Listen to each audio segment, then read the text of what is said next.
Everyone, this is me Gulsher Ansari and welcome to GJ style cooking. तो guys, आज हम बनाने वाले हैं विंटर स्पेशल रेसिपी, जिसका इंतजार सब लोगों को बड़ी बेसब्री से रहता है। खासतौर पर मुझे तो रहता ही है। तो गाइस, हमने देखकर आपको पता तो लग ही गया होगा कि आज हम गाजर के हलवे की रेसिपी बनाने वाले हैं। गाजर के हलवे की जो प्रोसेस होती है बनाने की, वो काफ़ी लंबी होती है, लेकिन अगर आप मेरे बताए हुए स्टेप्स को फॉलो करके गाजर का हलवा घर पर बनाएंगे तो आप मार्केट से भी अच्छा हलवा बनाकर तैयार कर देंगे, जो आपको मार्केट से भी बढ़िया टेस्टी लगे। तो गाइस, इसको बनाने के लिए हमें गाजर की और देसी घी की, चीनी की, दूध की और मावे की यानी खोए की ज़रूरत पड़ती है। आप चाहे तो इसको बिना मावे के, बिना खोए के भी बना सकते हैं, सिर्फ दूध में। और अगर आप इसमें लास्ट में खोया ऐड कर देते हैं तो इसका टेस्ट जो है वो और भी ज़्यादा एनहेंस हो जाता है। और इसमें अपनी पसंद के ड्राई फ्रूट ऐड कर सकते हैं आप इसमें। तो चलिए फ्रेंड्स, रेसिपी बनाना शुरू करते हैं।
सो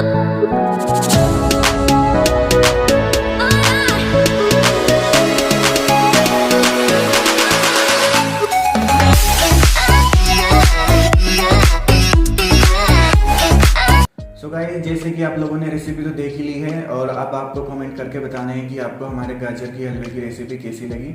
और अगर आपको रेसिपी अच्छी लगी तो वीडियो को लाइक करें, चैनल को सब्सक्राइब ज़रूर करें और वीडियो को अपने फैमिली और फ्रेंड्स के साथ शेयर ज़रूर करें। और साथ ही बेल आइकॉन को भी प्रेस कर दें ताकि आने वाली नई वीडियो की अपडेट आपको सबसे पहले मिले।